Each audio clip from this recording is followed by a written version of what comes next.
Muito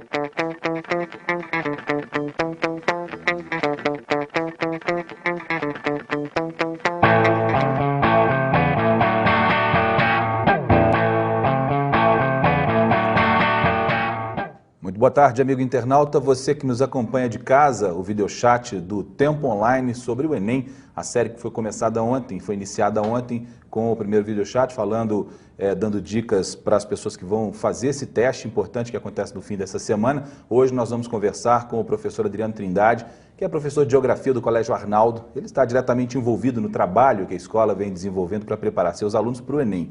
Ele é formado em Geografia pela Universidade Federal de Minas Gerais.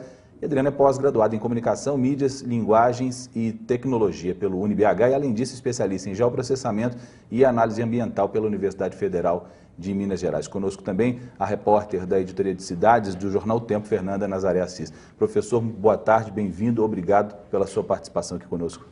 Boa tarde, Luiz, boa tarde, Fernanda.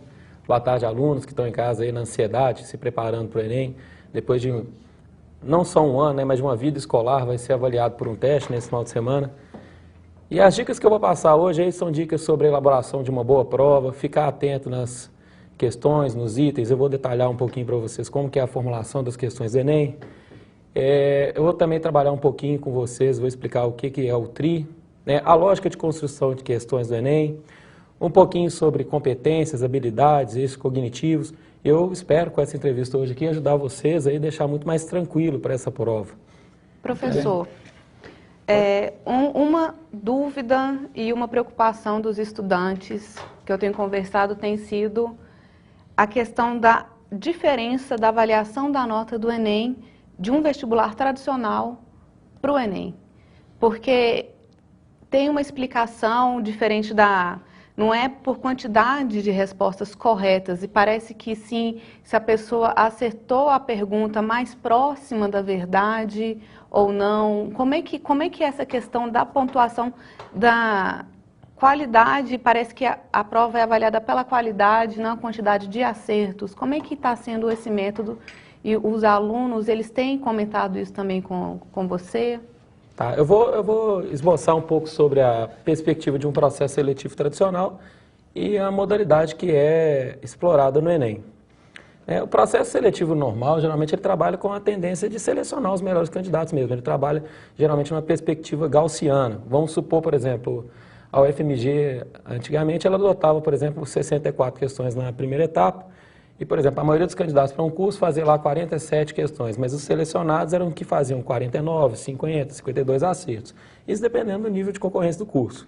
Bom, já a prova do Enem, ela é uma prova elaborada para avaliar o ensino médio. E, além de avaliar o ensino médio, ela também pode ser utilizada como processo seletivo em algumas universidades públicas. Algumas adotam totalmente o Enem, e outras adotam parcialmente o Enem. No caso específico da UFMG, ela adota parcialmente o Enem. E como que é feita essa avaliação? Bom, é bem diferente, A prova do vestibular tradicional é cheia de pegadinhas, ela te induz ao erro, até porque é uma prova seletiva. Já na prova do Enem, não. A prova do Enem é o seguinte, cada questão é uma prova diferente. Cada questão é chamada de item. E para esse item, tem lá um suporte, que pode ser uma charge, uma figura, um texto, uma reportagem, um artigo, um recorte literário, é um suporte da questão. Ele não está ali para enfeitar, não, porque na verdade a teoria da resposta ao item. Inclusive, é lógico que os conhecimentos, principalmente na elaboração de propostas, que é um dos eixos cognitivos do Enem, isso recorre aos conhecimentos aprendidos na escola. Não significa que também todos os conhecimentos para elaborar o item estão na questão. Bom, mas também lembrando que aquele item ele não está para ser desprezado.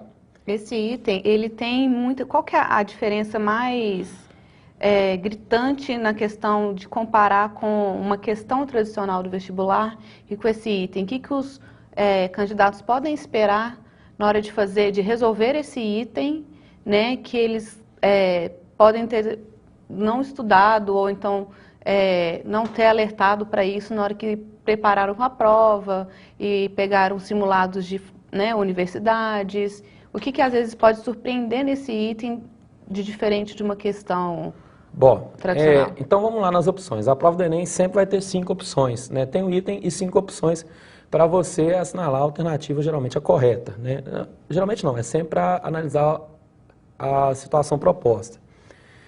E aí o que acontece? Existem dois tipos de questões. Né? No Enem não existe aquela questão que mais se assim, é um grande problema que muita gente interpreta, não existe a alternativa mais correta e a menos certa para responder a questão, não. Por exemplo, existe a alternativa que se adequa à situação problema e existe a alternativa que não se adequa à situação problema.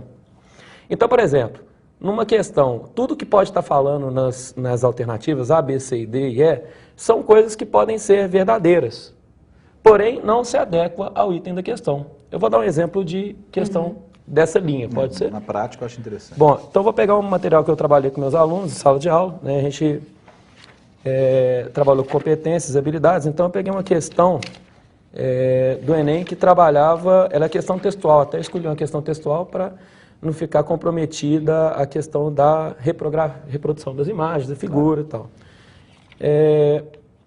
Então a questão ela vai trabalhar assim, olha, nestes últimos anos, a movimentação da produção de milhões de toneladas de soja tem requerido cada vez mais velocidade com qualidade e baixos custos, pois o frete é um componente importante no preço final dos produtos agrícolas. Pode-se mesmo afirmar que a distribuição seletiva de grandes sistemas de transporte tem provocado profundas transformações no uso do território brasileiro.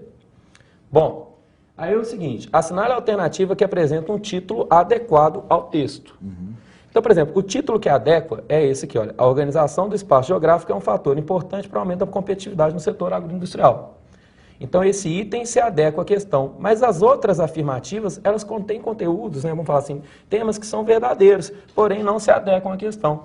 Né, por exemplo, eu vou ler uma letra C aqui, o crescimento do agronegócio tem provocado fortes impactos geoecológicos no espaço nacional. Tem provocado? Sim, só que esse item não se adequa à resolução da questão. Acho que isso se encaixa num problema que a gente nota, que é um padrão, eu acredito até, em meninos que estão na escola, que saíram da escola, e até nos que estão na faculdade também, a gente nota isso nas provas de seleção que a gente faz. A capacidade de ler e de entender o que está lendo, ela existe, mas a capacidade de compreender o conteúdo é que às vezes ela fica comprometida. A pessoa, ela lê, ela sabe o que ela leu, ela consegue decifrar aquele código, mas ela não compreende exatamente o que aquilo quer dizer. Isso é muito comum, né? Até inclusive no dia a dia.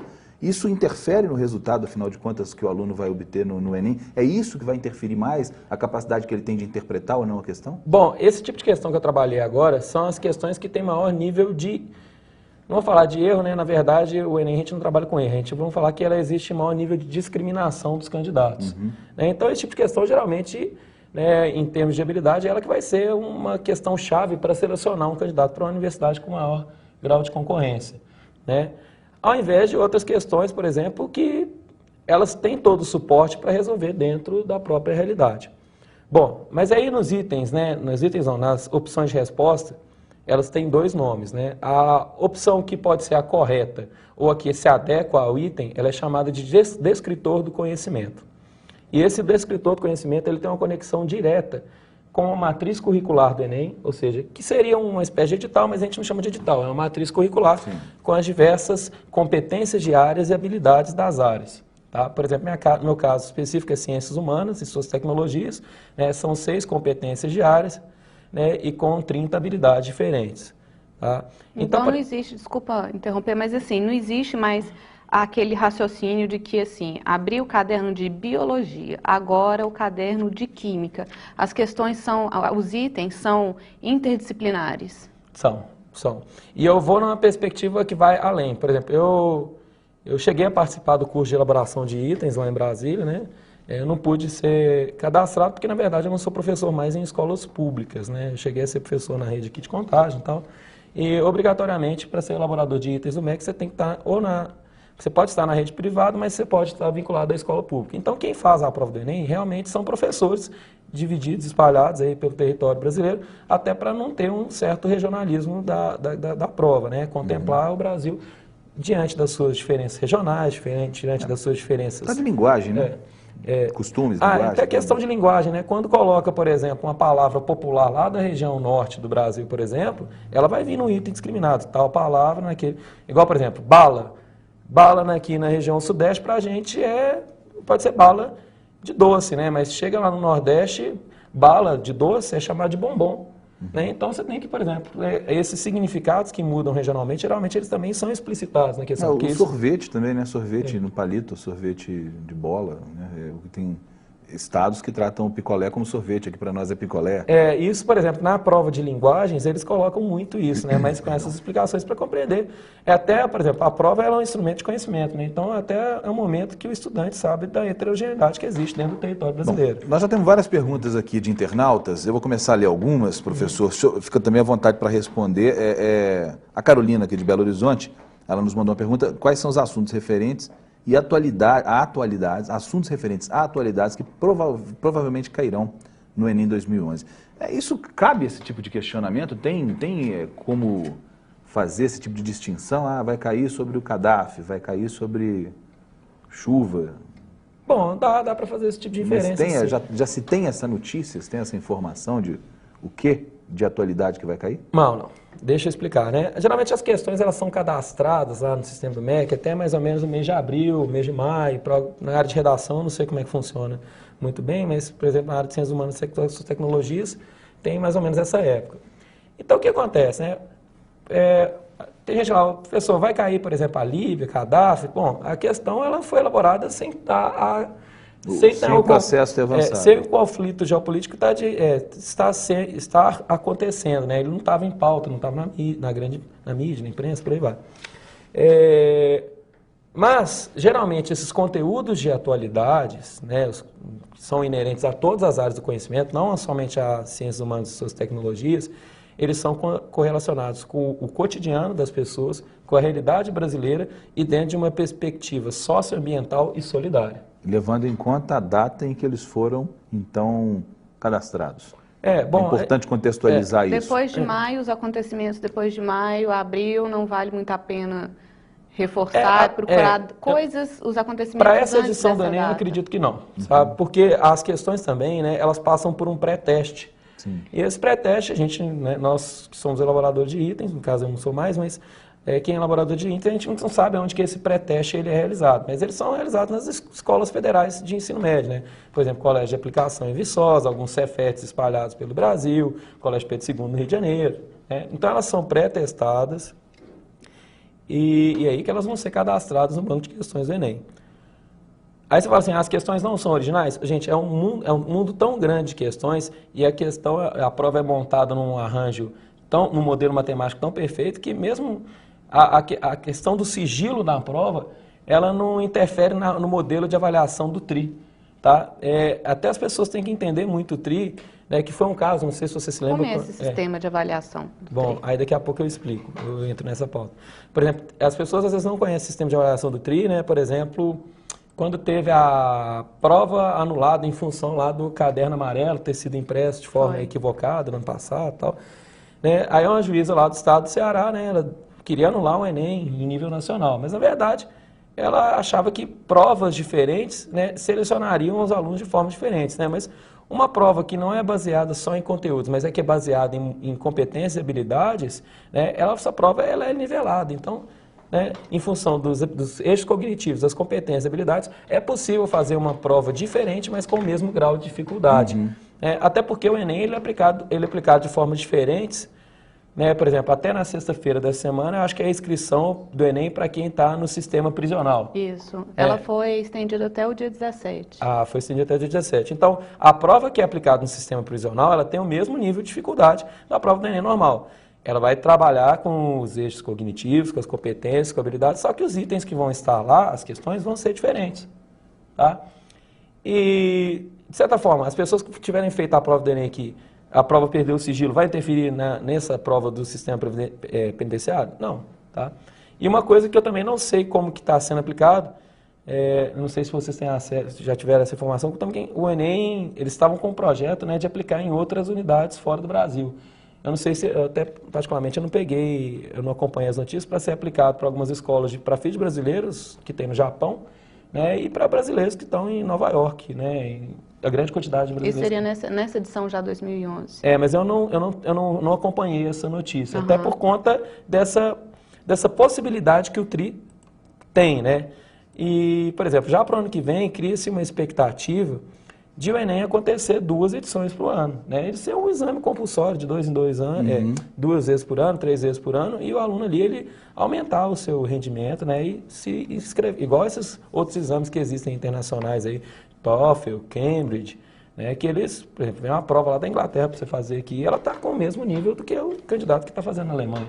Esse Enem 2 vezes por ano, se for realmente acontecer, você acha que isso pode ajudar no estudo, né, do candidato? Ele pode ter mais embasamento, mais conhecimento da questão da prova? Ou você acha que às vezes pode ser um excesso, pode causar algum problema? Bom, eu acho que é o seguinte, a questão é compreender a lógica das questões do Enem, né? Como que funciona o sistema de competências e habilidades, como que você vai chegar no descritor, que é a opção correta da questão, ou então a que se adequa ao item, e como você vai eliminar as outras que estão ali para te distrair, de tanto que elas são chamadas de distratores do conhecimento. Então, a alternativa correta ou que se adequa é chamada de descritor do conhecimento. Então, quanto mais, né, quanto mais a pessoa fizer treinos mesmo de questões do Enem, mas não é aquele treino, acertei tantas, errei tantas, não. Volta, vai lá na matriz curricular do Enem, no site do MEC, tem lá quais habilidades se referem a cada questão, principalmente na primeira prova modelo que saiu, né, quando o governo anunciou o novo Enem, que ele soltou lá 10 questões por área diferente, tem lá cada habilidade de cada questão. Então, é uma nova, isso é o meu ponto de vista, né, encarar essa prova é uma nova perspectiva na educação, porque a gente sempre trabalhou em selecionar o melhor, né? Uma boa universidade é a que mais discrimina, que seleciona os candidatos e tal. Mas essa prova do Enem ela tem esse caráter misto, né? É aferir o nível de conhecimento, o ensino médio no nível brasileiro e trabalhar com a perspectiva de competências e habilidades. Então é bem diferente. Mas respondendo... É uma era, desculpa ter interrompido, mas é uma era diferente no que diz respeito à forma de testar o aprendizado, como você está falando, mas mais porque as escolas hoje elas estão priorizando a análise subjetiva também, além da análise objetiva? Bom, eu vou falar... Principalmente de textos, principalmente da história especificamente, que eu acho que é história, geografia, que é a sua área de conhecimento. Bom, na verdade a gente fala em área de conhecimento, mas, por exemplo, eu vim do modelo de educação que era aquela educação vertical, né? Eu tinha uma prova lá de geografia, eu pegava, li o livro de geografia pra caramba, era a minha única fonte, eu ia estudar para biologia, era aquela minha única fonte. Hoje a gente tem o conhecimento, né? Ele está aí disseminado pelo mundo, né? Então você tem acesso à internet, nos tablets, e celulares, smartphones e por aí vai. Então o conhecimento ele já não é um problema mais. A questão toda é que o Enem vai fazer o seguinte, diante de todo esse conhecimento, como que você vai articular esse conhecimento? Esse conhecimento agora ele não é um conhecimento vertical, ele é um conhecimento em rede. É como o aluno ele vai compreender essas várias informações que ele tem acesso. E o aluno próprio, ele vai criar as suas conexões. A partir da quantidade de conexões que ele criar, é que ele vai se dar bem nessa prova do Enem. O Marquinhos está perguntando aqui, o Marquinhos de Piracema, na sua opinião, qual pode ser o tema da redação desse ano? Tema de redação? Bom, eu não quero ser escatológico, não, porque eu, particularmente, eu não sou um professor que trabalha com redação, Marquinhos. Então, algumas coisas são importantes, né, como a análise de corrupção, né, as redes de economia solidária que vem se desenvolvendo no Brasil como uma alternativa à globalização, à ampliação dos mercados, os arranjos produtivos locais da sociedade como uma alternativa para sanar os problemas da economia de mercado, né? Na verdade, o tema, né, isso é o ponto de vista, é lógico que você tem que ter o tema ele vai ser avaliado em função da sua capacidade argumentativa. Então, eu não sou professor de redação, mas em função do tema, e pensando na lógica do Enem, que é uma lógica de rede, antes de começar a redação, faz um mapeamento de quais ideias, de quais palavras, quais temáticas que estão relacionadas àquele tema, para depois você elaborar uma proposta e desenvolver sua capacidade argumentativa. Então, eu acho que a todo momento você está no meio É ruim que a gente sempre... Eu lembro quando eu fazia concurso, eu estava lá fazendo uma questão, eu lembrava lá do tema de redação e eu sempre anotando a palavrinha que me remetia. Às vezes eu lembrava de alguma outra coisa. Depois que eu montava, quase que não vou falar um quebra-cabeça não, mas é um Lego, que me dava muitas possibilidades. Uma dica boa, então, para o aluno seria, conforme ele vá pensando sobre o tema, ele vai anotando as palavras como se fosse um guia da redação. E conforme ele for escrevendo, ele vai olhando esse direcionamento que ele foi pensando pelas essas palavrinhas, para ele, às vezes, não perder um raciocínio na hora que ele está fazendo um parágrafo e ele quer colocar uma coisa no final, chega no final ele esquece o que era. E também selecionar os principais ganchos de argumentação, utilizar bem as palavras, como comparando, comparando não, né? Para comparar, para contextualizar, mesmo opinião, tem que tomar cuidado como vai ser remetida essa opinião, tem que ter um embasamento. E o risco, até para não correr o risco de ele se perder, né? Porque alguns assuntos têm uma gama imensa de opções para você falar, de argumentos para você utilizar. Se você quiser usar todos, você acaba se perdendo e não segue uma linha de raciocínio, né? E quem quer se preparar bem para a redação, igual o Marquinhos preocupado com o tema, né?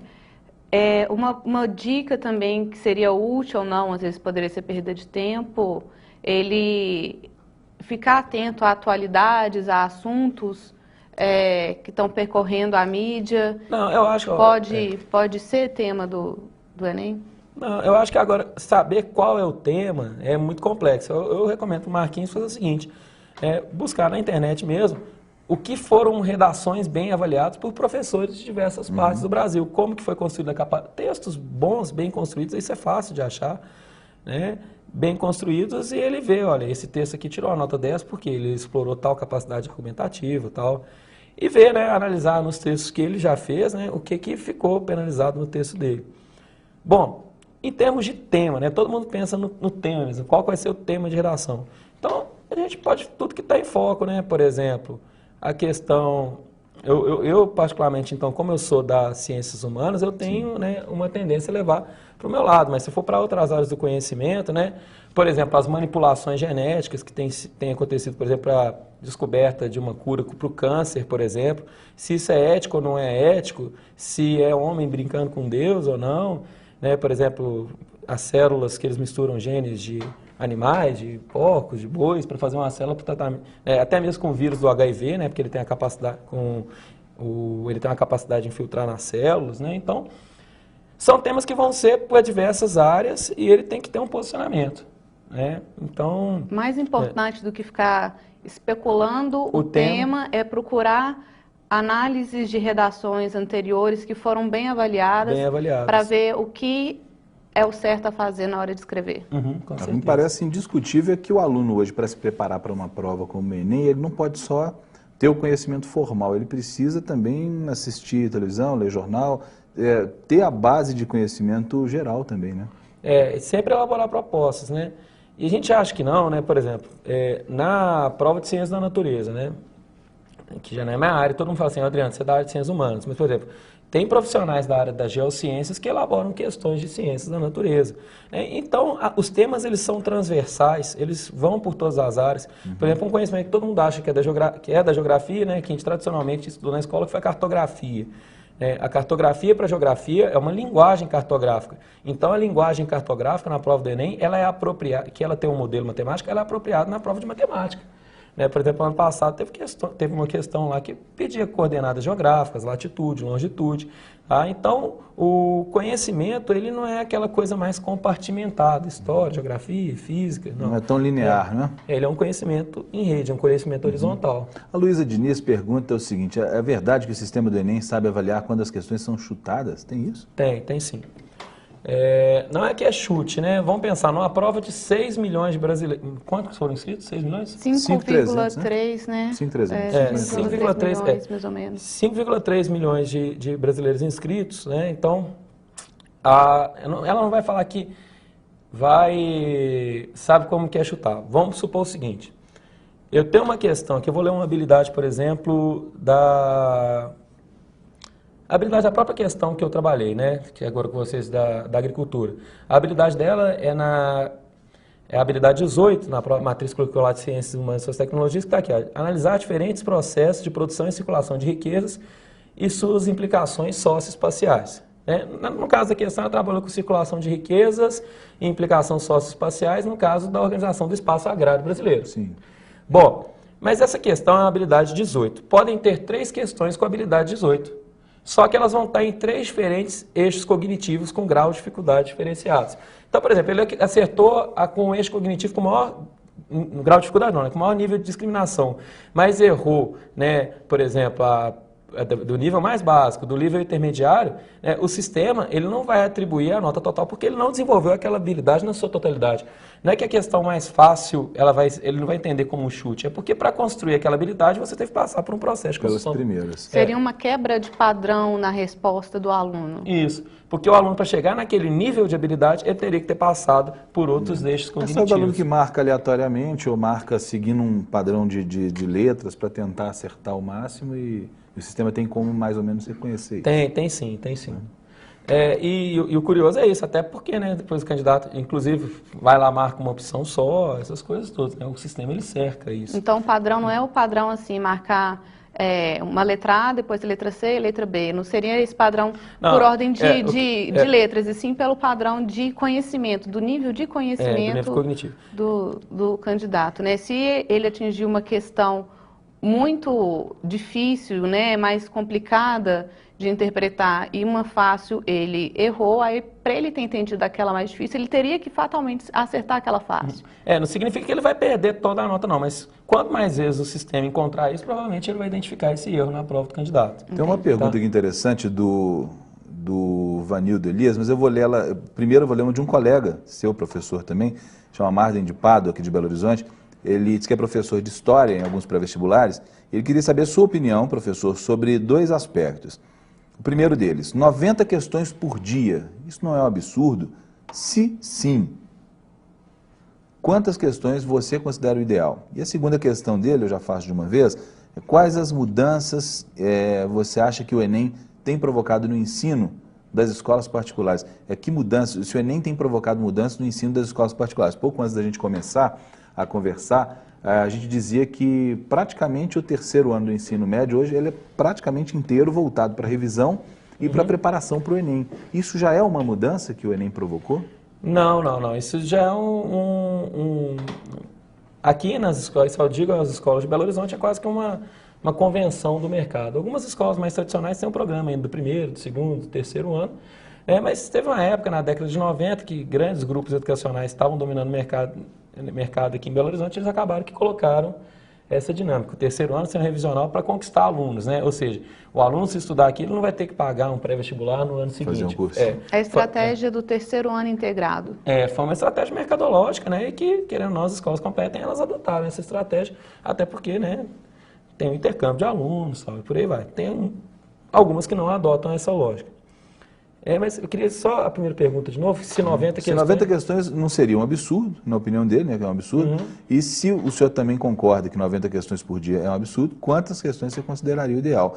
Existem uns padrões aí de técnicas de memorização, de atenção, curva de atenção, isso aqui que está ligado a isso, né? Ao tempo que a pessoa faz a prova, ao volume de questões. Para falar a verdade, eu não sei como que eles chegaram no valor 90 questões, né? Mas, particularmente, eu também, todo ano eu faço o Enem. Eu vou, me inscrevo, faço a prova para ter as mesmas sensações que o meu aluno tem. Inclusive, no meu cartão não chegou errado, chegou correto. Eu vou fazer a prova lá acho que lá perto de casa, na Faculdade de Sassá e tal. Bom, aí o que acontece? Eu confesso, né, também tem uma questão, tem muito tempo que eu saí do ensino médio, no segundo dia, na prova de matemática, eu fiquei agarrado ali, o negócio já não estava rendendo mais e tal, mas aí eu não sei até que ponto foi uma falha minha por não estar tão bem preparado ali, né, eu não vou falar bem preparado, mas eu tive que fazer umas sinapses nervosas lá de 1998, lá, quando eu fiz meu terceiro ano. Você sentiu... Até fisicamente, a prova cansativa, sim. O cansaço, né, o primeiro dia são quase 5 horas e no segundo dia extrapola o horário de 5 horas por causa da redação. A gente até brincava lá no curso de itens lá do Enem, né, porque a prova do Enem não é questão de sorte, né, a gente até destrinchava a palavra sorte, é sabedoria, organização, resultado, trabalho e, por último, o esforço. Malhação. Vai para academia também para se preparar para o Enem. O esforço supera o talento também nesse caso, porque em várias áreas supera. Até no esporte. Claro, né? Às vezes o esforço ele supera o talento em muito. Teve jogador de futebol aí, atletas que não têm tanto talento quanto outros, mas pelo esforço conseguem vencer. Num caso como esse especificamente, uma prova em que demanda tanto tempo, tanta atenção... O esforço é fundamental nesse modelo de prova. Né? A pessoa pode ser talentosa, mas para aquele momento ela também tem que se esforçar. Naquele momento, uma pessoa talentosa ela tem que extrair o máximo das habilidades que ela teve na vida dela. Eu sei que você não é psicólogo, mas você citou uma coisa que é exatamente da pergunta que eu tinha dito anteriormente, que eu ia ler aqui, de dores do turvo. O Vanildo Elias Marota Moreira, ele diz o seguinte, boa tarde para você também, Vanildo. Ele gostaria de saber se tem alguma dica para a ansiedade que afeta muito a filha dele. Ou se é apenas um caso para médicos. Acho que nem tanto, né? Mas na escola, os professores do ensino médio hoje já trabalham essa questão da ansiedade. Tem pessoas que têm dificuldade de sentar ali na frente da prova e se concentrar e focar só naquilo, né? Bom, na verdade, eu também não sou psicólogo, mas eu vou falar do que na minha concepção, o que é estresse. A minha pergunta, até eu acho que é a pergunta também do Vanildo, é mais pelo contato que você tem com os seus alunos nessa preparação. Você vê na prática, né? Se você é uma questão mais prática mesmo. Você vê seus alunos ansiosos pela questão do Enem, se o Enem está gerando uma preocupação, né, de forma normal, considerada saudável, ou o pessoal realmente... Eu falo para os meninos, gente, ó, esconde da família, de vó, de tia, nessa época, última semana, assim, porque você chega na casa da sua avó, e o Enem, você está preparado? Como é que vai ser, né? Vem uma cobrança familiar, né? Às vezes até bem intencionada mesmo, bem né? intencionada, mas às vezes o menino não estava nem pensando, não estava nem estressado tanto com aquela situação, né? Um estresse que ele vai ser submetido, e tem uma cobrança tão grande, ele vai acabar, né, tendo... Ele vai levar uma carga de cobrança a mais. Uma dica de uma estudante que eu até entrevistei ontem para a matéria que saiu hoje no jornal, é a Luísa do Colégio Nossa Senhora da Piedade, e ela falou que ela é muito ansiosa, ela reconhece isso, né? Além da conta, não é só o Enem que causa ansiedade nela, e ela já até procura terapia, né? Ela procura já amenizar essa ansiedade, mas uma tática que ela fez e deu certo, né, que está dando certo, é evitar rodinha de conversa sobre prova e o que estudou. Porque ela falou assim, eu chego, eu estudo, faço resumo, programo, ela é super disciplinada, super estudiosa, mas na hora que ela chega na rodinha de conversa, ela falou, olha, eu estudo quando eu estou sozinha, eu acho que eu estou preparada e eu sinto segurança, mas na hora que eu escuto alguém falando matéria disso, eu estudei aquilo outro, e aí eu penso, se eu podia ter estudado aquilo mais. Ela sente aquela pressão de que o concorrente estudou aquilo, então ela tem que ir atrás também naquilo. É meio Maria vai com as outras, né? Porque correndo atrás da concorrência, até uma psicóloga também que conversei, ela falou que um dos erros que o candidato pode cometer é pensar na concorrência, você não tem como controlar a concorrência, né? Então, ó, concentra no seu exercício, no que você estudou, não preocupa a concorrência, porque até são mais de 5 milhões de candidatos. Se você for pensar o que cada um estudou para competir com você, não sai nada na hora da prova, né? Eu acho assim, né? Por exemplo, quando a gente fez um vestibular tradicional, ali estava na mesma sala candidatos que concorriam ao mesmo curso, né? Agora não é nem não, você vai estar numa sala que você não sabe o que é seu concorrente. Então qualquer reação que a pessoa tiver do lado ali, aquilo não precisa te afetar. O que eu falei para meus alunos essa semana lá nos lugares que eu trabalho foi o seguinte, olha, vai na sexta-feira, se não for um local de prova que você conhece, faz o trajeto, estabelece um plano na hora que você vai chegar. No dia pode ter problema de chuva, pode ter problema de vendaval, pode ter problema de cair energia. Trânsito. Né? Trânsito. Às vezes você está acostumado sempre a andar de ônibus, mas no dia que é a prova do Enem, você pai, não, vou te levar. Aí é aquele mundo de carro levando. Eu lembro quando eu fui fazer o vestibular, meu pai falou, não, a segunda etapa eu vou te levar. Eu já estava super acostumado já ir na UFMG, mas ele queria me levar para eu ficar mais seguro, mais tranquilo e tal.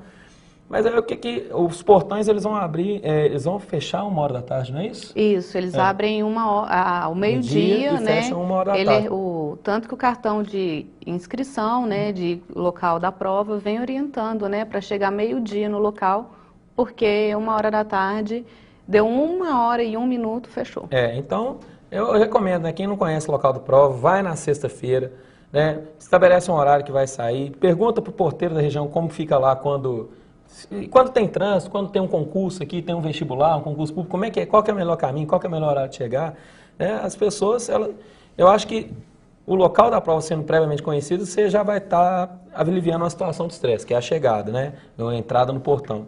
Uma outra coisa, pegou o caderno de provas, confere do início até o final. Gasta 5 minutos, vê lá se a questão 1 está lá, se a questão 2 está lá, se está a questão 3, a 12, a 15. Está errado? Levanta a mão. O aplicador, meu caderno está com problema. Ele automaticamente vai fazer troca. Não espera, já pega a prova e vai fazendo, não. Evita surpresas de qualquer forma. Evita surpresas, vê se estão todas as páginas, se as questões estão impressas. Então, se você se cercar, se preparar para as possíveis situações de estresse, o instrumento ele vai ser só ali o que reflexo da sua vida escolar. E da sua capacidade de enfrentar a situação de problema. Se antecipar para evitar o desgaste emocional desnecessário, né? Porque vai haver um desgaste durante a prova. Afinal de contas, a pessoa vai ficar na mesma posição durante quase físico, 5 horas, né? Que chega no esforço. Então, além de esforçar o intelecto, ela vai ter que fazer um esforço físico. Então, qualquer tipo de desgaste desnecessário antes é recomendado evitar e se preparar para evitar isso. Essas dicas que nós temos aqui respondem a uma pergunta do Dorgal, aqui de Belo Horizonte.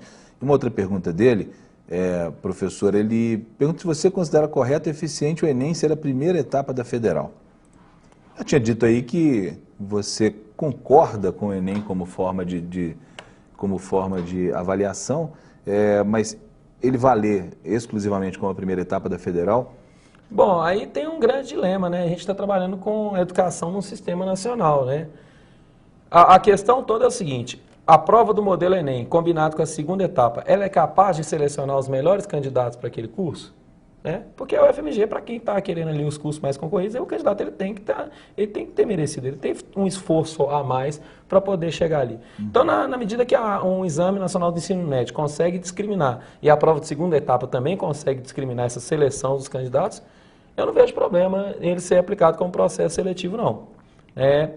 E não tecendo opiniões se eu preferia o que era o vestibular da UFMG, eu preferia o Enem. Na verdade, é um modelo nacional, E o governo, eu acho que, isso é o meu ponto de vista, não vou ser pró-governo não, mas o Brasil hoje tem um grande déficit educacional, está sendo um problema para o desenvolvimento econômico brasileiro, Várias organizações querem ir para o Brasil, mas falta mão de obra qualificada.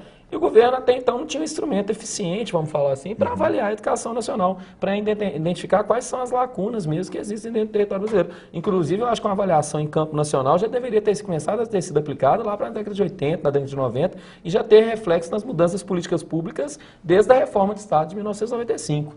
A proposta inicial do Enem não era nem ser usada como vestibular, porque ele não valia... Isso. Para o aluno, ele não tinha nenhuma serventia. Para quem fazia o Enem, não tinha serventia. Sim, mera uma estatística de governo, Só para avaliar. Mas, por exemplo, a OCDE, a Organização para a Cooperação e Desenvolvimento Econômico, ela usa como referência, ela já adota, não sei a data, mas ela já adota como referência o Enem, como o Enem, o ENAD, outros exames, como avaliar de como é o modelo de educação no Brasil.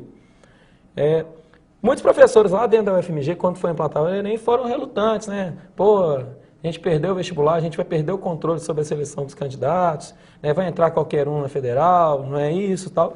Mas ajustaram já, acho que já tiveram a primeira experiência, agora esse ano na outra experiência, acho que eles já conseguem ajustar os critérios de correção da segunda etapa, são mais criteriosos mesmo. Tá? Então, para quem for para a segunda etapa, vocês que vão para a segunda etapa, leia com atenção o edital. Particularmente, eu conheço bastante a prova de geografia, até mais que foram meus professores lá na universidade. Então, o instrumento ele fica mais seletivo, sim, porque como a primeira etapa não foi feita pela UFMG, eles ficam mais, não vou falar que a prova fica mais difícil, não, tá? A dificuldade é uma coisa, critério é outra. A prova, por exemplo, de geografia, teve gente, a prova do ano passado foi muito mais difícil. Não, a prova ela foi mais criteriosa, Por exemplo, o aluno demonstrar o conhecimento geográfico, demonstrar a sua capacidade de argumentação diante da situação problema. No mínimo, a primeira etapa universal ela é mais democrática. Tem universidades, acho que a USP adota 3 etapas, não sei. Hoje, conversando com os pró-seitores de graduação, da UFOP, aqui da UFMG também, as duas universidades usam como recurso na primeira etapa, e eles são a favor, assim, e otimistas que isso seja tendência e que se o Enem ele for trabalhado e evoluindo da maneira que tem evoluindo, com exceção dos equívocos do ano passado e em 2009, a tendência é virar uma etapa única, com exceção de cursos que exigem habilidades específicas, por exemplo, artes cênicas, belas artes, que aí vai ter uma prova de talento do concorrente, mas eles são bem a favor.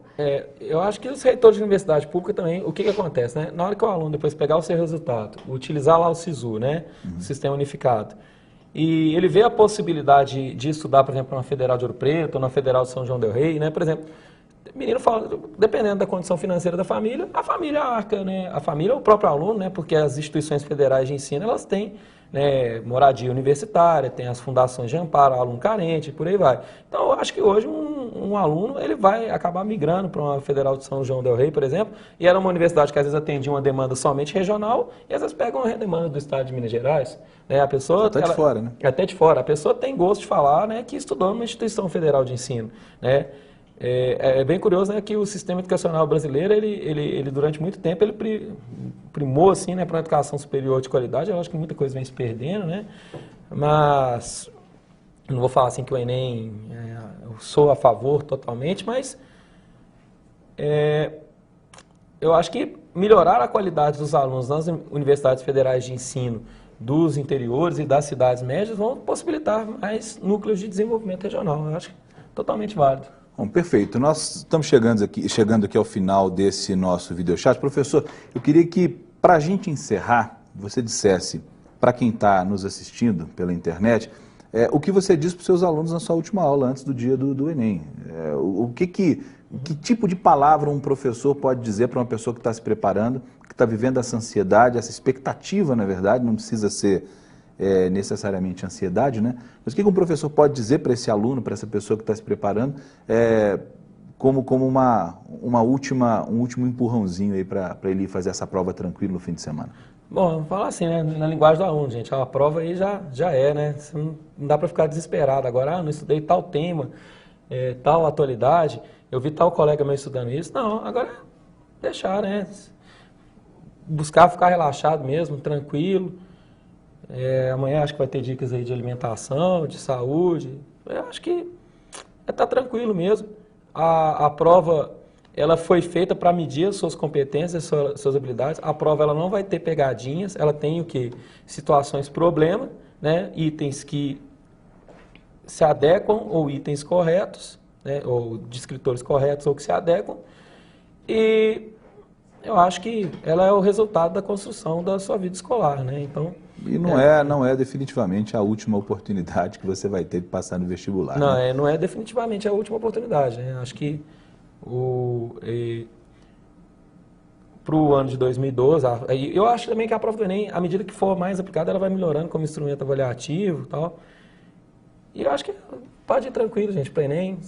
Quem tem consciência que se preparou, vai. Quem tem consciência que não se preparou, tenha mais atenção, tenha mais esforço. Muitas questões a gente chama de questões mudas, né? O que são questões mudas? Por exemplo, na minha área de Ciências Humanas e Suas Tecnologias, são questões que têm habilidade só de interpretação de gráficos, de tabela, então às vezes a própria questão te dá todos os enfoques para a resolução da situação-problema, tá? Ou seja, ela não faz nenhum eixo cognitivo com outras coisas que você aprende na escola. É analisar um gráfico, analisar uma tabela, analisar um mapa, por aí vai. E tem muitas questões nesse nível. Por favor, não errem as questões mais simples, tá? Leiam todas as alternativas, os descritores, os distratores, porque pode entrar naquela segunda categoria que eu falei, dos itens que se adequam e que não se adequam. Né? E lembrar que a questão fácil, né, vamos colocar com menor nível de discriminação, é obrigatório acertar, porque ela pode, se você erra e acerta a mais difícil, pode jogar o peso da sua nota difícil, da sua questão de para baixo. E uma outra coisa, né? Eu não falei sobre questões quando são anuladas, né? Os alunos ficam muito ansiosos, não, tal questão estava errada, não sei o que e tal. Olha, o sistema, ele é perfeito. Quando ele vê que a maioria dos candidatos marcou lá para a letra B e a questão era a letra C, eles vão identificar, olha, esse item, essa questão teve um problema. Qual que foi o problema? Então, eu não posso atribuir essa mesma nota, né, se vários candidatos foram levados a outra questão, tá? Então, é isso, né? Não fica preocupado se você errou uma questão de física, às vezes a questão ela teve problema. O problema todo é que a gente não sabe, assim, eu também particularmente, esse modelo de TRI é um modelo matemático muito complexo, né? Até por isso que os resultados do Enem eles demoram para ser divulgados, né? Ele só foi possível ser aplicado a partir, né, do desenvolvimento das tecnologias da comunicação, da interligação, né, das redes informacionais e por aí vai, os processadores.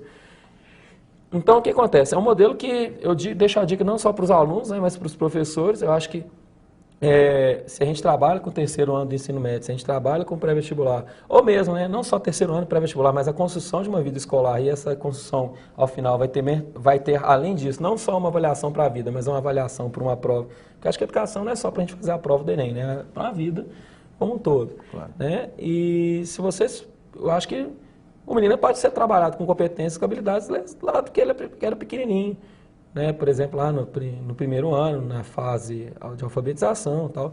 Eu acho que o processo educacional, ele tem que, né, os professores, eles têm que, acho que tem que ter maior, né, isonomia entre a classe de professores. Um professor de terceiro ano, ele não tem mais responsabilidade que um professor de quinta série ou de sexta série, não. É uma questão de modernização, né? Eu acho que a pessoa precisa se modernizar.